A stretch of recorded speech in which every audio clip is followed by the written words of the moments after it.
yang selanjutnya, bagaimanakah tindakan yang tepat untuk mengurangi mual muntah pada kasus tersebut? Nah, yang ditanya adalah tindakan untuk mengurangi mual dan muntah. Nah, ini pertanyaannya kan udah lengkap ya. Jadi, menurut kakak, nggak perlu kita baca lagi kasusnya. Jadi, kita langsung lihat aja ke optionnya. Nah, di sini option yang A dan yang B itu banyak makan buah-buahan yang asam dan minum-minuman yang mengandung gula. Itu tidak mengurangi mual dan muntah ya adik-adik. Begitu juga dengan option yang C dan D. Minuman yang mengandung soda dan makanan yang mengandung lemak itu malah memicu mual muntahnya semakin hebat. Jadi udah jelas jawabannya adalah yang E. Kurangi makanan yang merangsang mual dan muntah.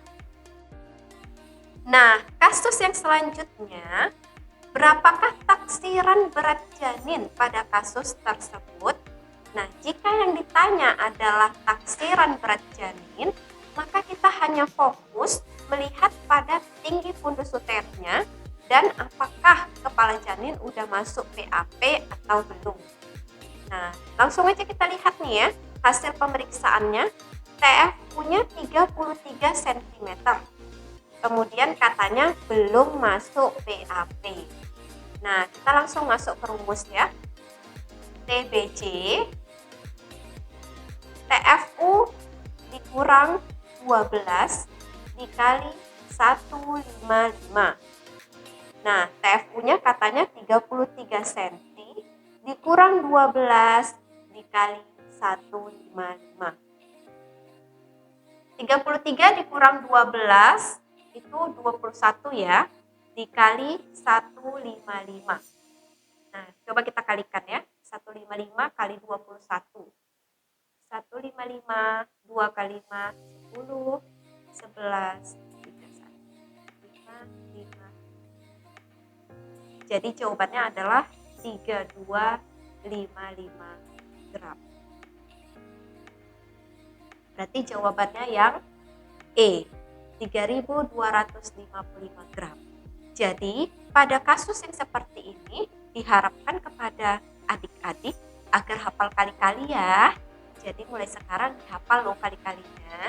Masih lama lagi nih UPOM kan? Nah, ini dia, kembali lagi berhitung. Berapakah tafsiran persalinan pada kasus tersebut?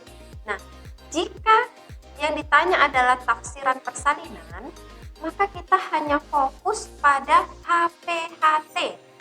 Haid pertama hari terakhir. Nah, di sini dikatakan bahwa tidak haid sejak 20 Desember 2017. Nah, langsung aja kita buat nih ya. Kita masukkan ke rumusnya.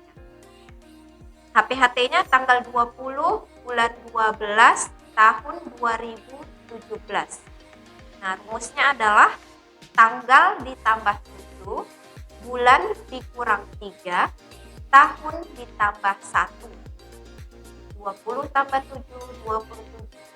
12 dikurang 3, 9. 2017 ditambah 1, 2018. Berarti jawabannya adalah tanggal 27 September 2018. Jawabannya adalah D. Diagnosa apakah yang tepat pada kasus tersebut? Yang ditanya adalah diagnosa. Nah, ingat ya adik-adik, jika yang ditanya adalah diagnosa, maka yang kita lihat usia kehamilannya, kemudian keluhan si ibu, dan hasil pemeriksaannya.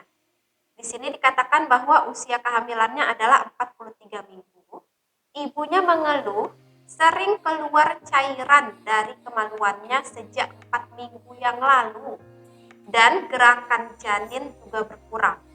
Ibu juga mengatakan nyeri di perut ketika janinnya bergerak. Hasil pemeriksaan TD-nya 90/70, nadi 72 kali, pernapasan 20 kali, DCC-nya 119 kali per menit dan terdengar sangat jelas. Nah, kemudian kita lihat di optionnya. pada pembahasan yang sebelumnya kita sudah bahas mengenai perdarahan ya. Sedangkan pada kasus ini ibunya mengatakan bahwa keluar cairan. Jadi cairan yang dimaksud ini adalah cairan ketuban, bukan perdarahan. Jadi optionnya udah bisa kita hilangkan sebagian. CAT itu udah jelas bukan ya, karena CAT itu adalah perdarahan. Abortus juga bukan. Poli bisa jadi, oligo juga bisa jadi. Solusio placenta ini juga perdarahan. Jadi pilihannya kalau tidak C, polihidramnion atau oligohidramnion. Oke, kita masuk ke pembahasannya. Apa sih bedanya polihidramnion dan oligohidramnion? Nah, polihidramnion ini adalah kelebihan cairan ketuban. Ya, kelebihan cairan ketuban. Sedangkan oligohidramnion adalah cairan ketubannya sedikit. Biasanya disebabkan karena sudah merembes di hari-hari sebelumnya. Nah, pada polihidramnion itu uterusnya terlihat sangat besar. Kenapa? Karena cairan ketubannya banyak, makanya uterusnya terlihat besar. Nah, karena uterusnya yang terlalu besar, ibunya merasa sesak.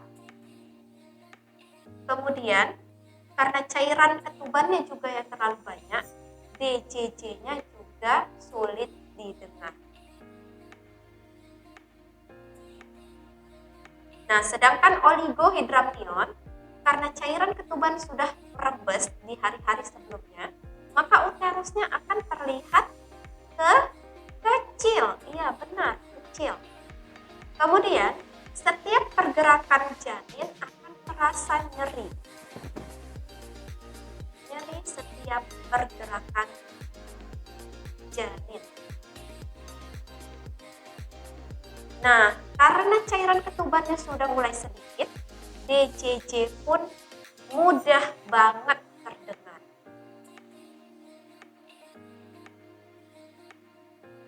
Jadi kita sudah bisa jawab nih ya, dari kasus tadi katanya DCC-nya terdengar sangat jelas dan cairan ketubannya sudah merembes sejak 4 minggu yang lalu katanya.